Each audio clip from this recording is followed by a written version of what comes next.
Selamat pagi, teman-teman. Kita berjumpa lagi dalam kuliah kita secara online.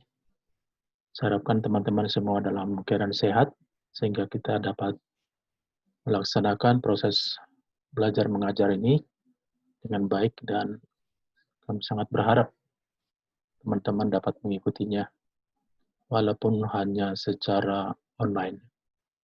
Nah, sekarang kita masuk ke materi kita. Materi kita yang disebut di sini dengan DMAIC. DMAIC itu dari DMAIC, ya. Jadi yang ini singkatan dari define, measure, analyze, improve, and control, ya. Jadi didefinisikan dulu, baru diukur, setelah itu dianalisa, dianalyze, kemudian diputuskan untuk membuat perkembangan atau perbaikan. Kemudian tetap dia lakukan suatu kontrol atau pengawasan, sehingga yang telah direncanakan tersebut bisa berjalan dengan baik. Jadi tidak melenceng dari rencana awal. Itu yang disebut di sini dengan DMAIC. Pengertian dari DMAIC ini dalam bahasa Indonesia disebut sebagai singkatan dari design, measure, analyze, improve, and control, dan merupakan sebuah disiplin dari metodologi Lean Six Sigma. Fase improvement DMAIC merupakan common practice yang menjadi patokan dalam menjalankan proses Lean Six Sigma di suatu organisasi. Kita tahu kan Lean Six Sigma ini bertujuan untuk memadatkan, mempercepat suatu proses, kemudian membuang hal-hal yang tidak perlu, atau disebut dengan alur kesia-siaan. Kemudian mengurangi biaya seminimal mungkin. Jadi biaya itu ditekan. Itu kan tujuannya. Nah, untuk mencapai tujuan itu, itulah ini salah satu langkah: design, measure, analyze, improve, and control. Kemudian DMAIC ini adalah sebuah siklus. Siklus berarti kan berulang-ulang. Siklus itu datangnya berulang, terus berproses. Kan pabrik juga kan gitu. Hari ini, besok, lusa, itu kan berulang sebenarnya. Usual job gitu. Berulang hal yang diulang berkali-kali. Tapi kita perlu memahami, kadang-kadang yang dilakukan secara berulang itu kalau tidak dianalisa dengan baik, kadang kita kira bahwa proses itu sudah benar. Padahal ada kemungkinan bahwa proses itu hanya dilakukan karena sudah kebiasaan, karena sudah tradisi, padahal mungkin ada hal-hal yang bisa dipersingkat, diminimalkan, sehingga sama-sama tercapai tujuannya, tapi dengan cara yang baru, metode yang baru, tujuan tercapai, tapi ada penghematan, ada percepatan, seperti itu. Makanya katakan sini siklus improvement. Jadi itu peningkatan atau perbaikan itu dilakukan secara terus-menerus. Kadang yang kita kira hari ini bahwa itu sudah benar jalurnya, sudah benar waktunya, ternyata setelah dianalisa kadang-kadang itu bisa masih ada beberapa ruang untuk perbaikan atau improvement.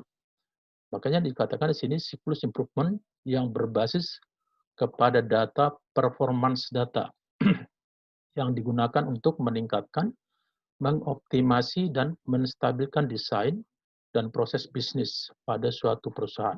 Namun demikian, DMAIC tidak hanya milik Lean Six Sigma dan dapat digunakan sebagai kerangka kerja untuk aplikasi improvement lainnya. Ialah kalau dalam Lean Six Sigma itu digunakan untuk menghemat, untuk meminimalkan, ya tentu bukan hanya di satu sisi, tapi secara keseluruhan bisa dilaksanakan di departemen yang lain juga. Itu maksudnya di sini. Kemudian define itu artinya kan definisi. Definisi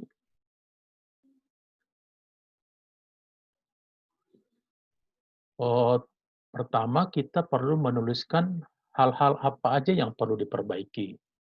Mungkin secara bertahap. Pertama mungkin yang kita lihat mungkin ada pekerjaan yang terlalu memakan waktu yang banyak atau prosesnya terlalu panjang. Nah, tentu kita mulai dari satu titik, satu tahap. Nah, yang pertama sih katakan klarifikasi fakta yang ada dan tentukan tujuannya dan bentuklah tim yang akan menjalankan proyek ya. Memang biasanya kalau ada sesuatu yang perlu diperbaiki atau suatu peningkatan, contohnya aja, suatu perusahaan ingin mendapatkan uh, ISO standard, ISO standard, International Standard Organization. Kemudian dia membuka satu tim khusus yang fokus di sana. Walaupun tim tersebut mungkin diambil dari departemen mungkin dari accounting 2 orang, dari operasional 2 orang, mungkin dari bagian gudang 2 orang. Tujuannya apa? Yang pertama, kenapa diambil dari setiap departemen? Karena mereka sudah mengetahui prosesnya di sana. Itu yang pertama. Yang kedua, tentu diambil, dibuat satu tim itu sehingga mereka fokus, pekerjaannya fokus. Memang mereka masih mengerjakan pekerjaan sehari-hari, tapi untuk tim ini itu mereka juga bisa bekerja lebih fokus. Kadang-kadang mengerjakan pekerjaan hariannya untuk fokus di sini, untuk meeting. Kebetulan saya sudah pernah mengalami seperti ini, yang disebut dengan steering komite. Jadi komite khusus kami waktu itu untuk mendapatkan ISO. Yang pertama kita ada SOP-nya, Standard Operational Procedure.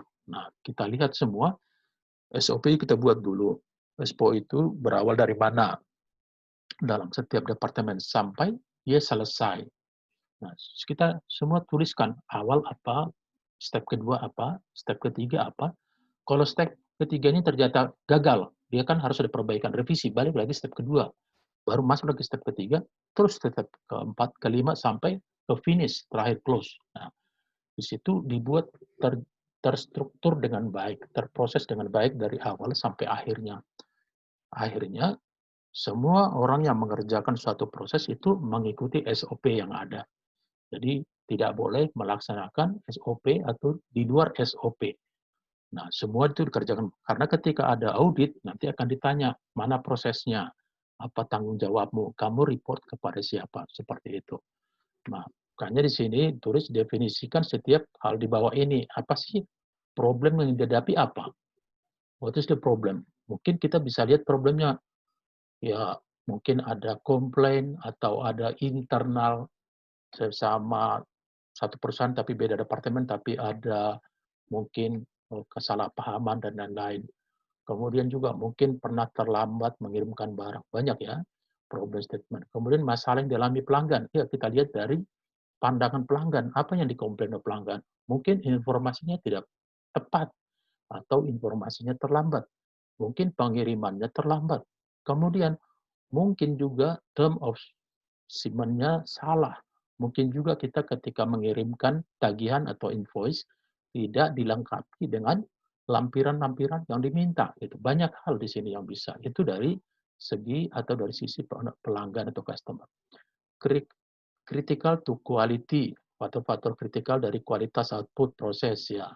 Apakah barang yang kita produksi itu benar-benar kualitasnya bagus gitu loh. Atau ternyata sudah tidak sesuai dengan kualitas yang ditujukan dari awal gitu. Kemudian target dari proses dan proses lainnya yang terkait. Target proyek ya, apa sih target dari yang tadi membuat satu tim untuk memperbaiki atau improvement. Apa targetnya? Tentu targetnya untuk perbaikan atau untuk meningkatkan pelayanan kepada customer. Terus apa hambatannya? Bisa aja hambatan ternyata perusahaan nggak punya uang, ya uangnya sedikit gitu ya. Apalagi hambatannya mungkin aja manpower atau SDM-nya kurang kualifikasinya, kurang skill-nya, tidak tahu bagaimana menyelesaikan suatu job ya. Kemudian project charter, kadang project charter dibuat dan disahkan pada phase define ya. Oke, kita lanjutkan. Ada ukuran ya, semua harus diukur. Nanti teman-teman kalau kuliah, ukuran teman-teman itu pinter apa? Nilainya bagus. Itu secara umum, walaupun itu tidak menjadi yang utama. Tapi tidak bisa kita katakan, wah saya pintar, ternyata nilai saya semua D atau C. Ya. Jadi ada ukurannya, ada targetnya. Targetnya apa? Fase ini adalah mengenai data collection. Tim proyek memutuskan mengenai apa yang harus diukur dan bagaimana cara mengukurnya. Fase ini merupakan salah satu bentuk data collection plan. Biasanya tim memberikan effort yang besar, effort itu maksudnya bantuan, atau pertolongan yang besar untuk mengetahui kesesuaian dari sistem pengukuran yang digunakan. Data yang baik adalah sangat penting untuk kelancaran proses di make. Pada fase ini, lakukan pendefinisian critical X atau input dan critical Y output. Ini kan biasanya kan kalau membuat skripsi, nanti seperti ini. Ketika kita lakukan A, akibatnya apa kepada B? Gitu. Kalau gaji untuk karyawan meningkat, ada efeknya nggak kepada kinerja karyawan gitu. Kalau diberikan bonus, apa efeknya terhadap penjualan? Seperti itu. Jadi A berakibat kepada B. Ini maksudnya definisi critical X input dan critical Y output dari proses. Yang B, pendefinisian measurement plan ya yang tadi ya, bagaimana mengukur rencana kita atau tujuan kita. Kemudian pengujian sistem pengukuran, measurement system, ya semuanya diukur. Dan juga melihat data yang ada. Bagaimana umpamanya data di bulan Februari, bulan Maret. Jadi berdasarkan data-data itu nanti kita tahu di mana sebenarnya kelemahan, di mana yang bisa diperbaiki. Kemudian yang D ini pengumpulan data, yang E measurement system analysis atau case study ya. Oke, yang ketiga analisa.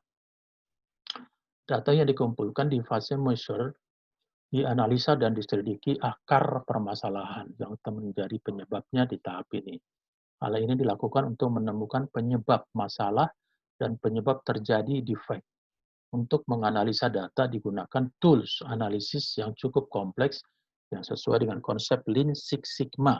Aktivitas yang dilakukan selama fase ini meliputi A. Ya, maksudnya di sini data yang masuk itu dianalisakan data itu secara komprehensif, secara menyeluruh, baik internal, baik eksternal. Nah, nanti data itu dianalisa. Nah, digunakanlah nanti dan kita akan menemukan apa yang menyebabkan masalah, ya.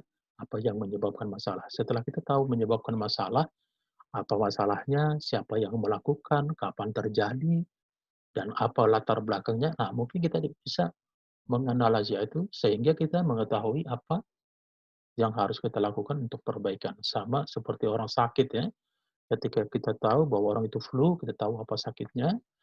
Kita tahu orang itu sakit perut, kita tahu apa obatnya. Jadi jangan terbalik gitu. Sakit flu dikasih obat sakit perut seperti itu ya. Kemudian di sini A, identifikasi gap. Gap itu kan perbedaan yang terjadi di antara performa yang berjalan saat ini dengan performa yang menjadi target proyek. Ya, targetnya kemana? Kan ada target proyek kan, targetnya kemana. Tapi gimana? Yang berjalan sesuai dengan actual yang sebenarnya kemana? Apakah melenceng jauh, apa mendekati, apa sangat jauh gitu. Bahkan jangan-jangan berlawanan arah gitu kan.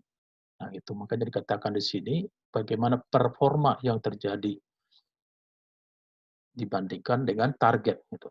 Umpamanya kalau ada satu panah, busur panah, ada sasaran yang baru tembak tentu yang mau yang di tengah, tapi ketika ditembak ternyata melenceng, nah itu berarti something wrong, ada sesuatu yang salah dan itu harus diperbaiki. Makanya perlu ada analisa. Yang B, mengidentifikasi bagaimana input dari proses ya tadi saya sudah jelaskan ini. Kemudian membuat daftar dan menyusun prioritas dari potensi perbaikan. Ya, kan kita nggak mungkin bisa sekaligus memperbaikinya. Hanya ada istilah utamakan hal-hal utama. Jadi yang mana yang utama dulu. Nanti kita step terus kita selesaikan secara keseluruhan. mengidentifikasi penyebab, ya apa penyebabnya terjadi variasi dalam proses. Kalau bisa prosesnya tunggal, ngapain kita ambil proses yang lain? Tapi tentu kita akan mencoba inovasi yang baru, sesuatu yang berbeda. Kadang-kadang kalau kita nggak mau mencoba segala sesuatunya yang baru, kita ya hanya stuck di satu tempat, tidak bergerak, tidak move, tidak berjalan lebih baik. Data dianalisa untuk mengetahui lokasi dan distribusi dari data yang terkumpul. Untuk melakukannya, biasanya dilakukan histogram dan box plot-nya. Oke, improve. Improve itu tentu improve itu pengembangan, peningkatan, perbaikan. Perbaikan. Bisa juga dengan korektif gitu ya. Mengidentifikasi solusi. Nah, solusi. Kita cari solusi kreatif untuk memperbaiki dan mencegah masalah dalam proses. Gunakan teknik brainstorming seperti six heads dan random words. Beberapa proyek dapat menggunakan tools analisa yang lebih kompleks seperti GUE, Design of Experiments. Fokuslah kepada solusi yang memang jelas dan meyakinkan. Ya, di sini dikatakan seperti six head. Six thinking head itu adalah imajinasi di mana setiap mempresentasikan satu sudut pandang. Kenakan satu, kalau untuk berpikir, satu persatu untuk berpindah dari sudut pandang yang satu ke sudut. Jadi maksudnya ketika ada suatu permasalahan, kita harus bisa melihat dari sudut pandang yang berbeda. Makanya kadang-kadang dikatakan, think out of the box. Jangan kita hanya melihat diri kita dari diri kita, tapi apa sih perusahaan memandang, maksudnya kompetitor memandang perusahaan. Bagaimana konsumen memandang perusahaan, bagaimana uh, mitra atau vendor memandang perusahaan. Jadi banyak persepsi, banyak pandangan. Jadi bukan hanya dari satu sudut pandang. Itu maksudnya agar kita lebih objektif menilai perusahaan. Apakah sudah benar yang kita perbaiki itu. Tapi kalau hanya pandangan kita kan kita sangat terbatas karena kita orang dalam gitu. Makanya di sini katakan ciptakan solusi, ya solusi perlu dengan segala kelemahan, segala uh, yang perlu diperbaiki, ya berikan solusi yang inovatif. Fokus kepada solusi, jangan nanti di tengah jalan berubah lagi. Kecuali memang terlalu fatal, ternyata solusi yang diajukan ternyata tidak seperti yang diharapkan. Tentu harus ada. Biasanya kami waktu itu ada Q1 revise atau kuartal 1, Q2 kuartal kedua dan seterusnya. Lakukan uji solusi ya, failure mode and effect analysis. Jadi ada diuji solusi itu sudah benar belum, jangan hanya dibuat solusi ternyata tidak sesuai dengan yang diharapkan. Makanya dikatakan failure seperti apa ya, uji coba gitu. Ada kesalahan baru diperbaiki, apa efeknya. Kemudian buat implementasi plan yang mendetail, mulai lakukan improvement. Ishikawa diagram dapat dilakukan di seluruh fase di make. Dalam fase improve, kita dapat menggunakannya untuk melakukan brainstorming dalam menemukan solusi potensial. Ya, memang tidak semua perusahaan langsung dapat maju besar. Kadang-kadang dibutuhkan suatu pengalaman, waktu, sehingga dengan bertumbuhnya dalam jangka waktu tertentu satu perusahaan, dia sudah bisa menentukan atau memberikan keputusan yang terbaik bagi perusahaan. Jadi butuh waktu, karena setiap perusahaan itu punya kultur, punya budaya tersendiri. Tidak sama semuanya. Dari itu perlu tentu seperti tadi, belajar juga dari luar perusahaan, melihat kira-kira apa yang bisa diperbaiki. Yang kelima, kontrol. Ini merupakan evaluasi, monitoring. Jadi kita dibuat perbaikan, dimonitor, dilakukan. Jangan nanti, oh iya, hanya peraturan dibuat, lama-lama kembali ke awal. Peraturan dibuat, kembali ke awal. Enggak.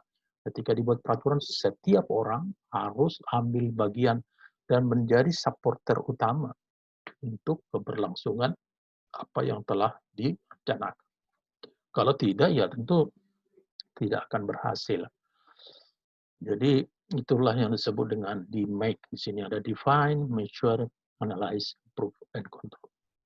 Baik, sampai di sini pertemuan kita untuk hari ini. Saya harapkan teman-teman tetap dalam pikiran semangat.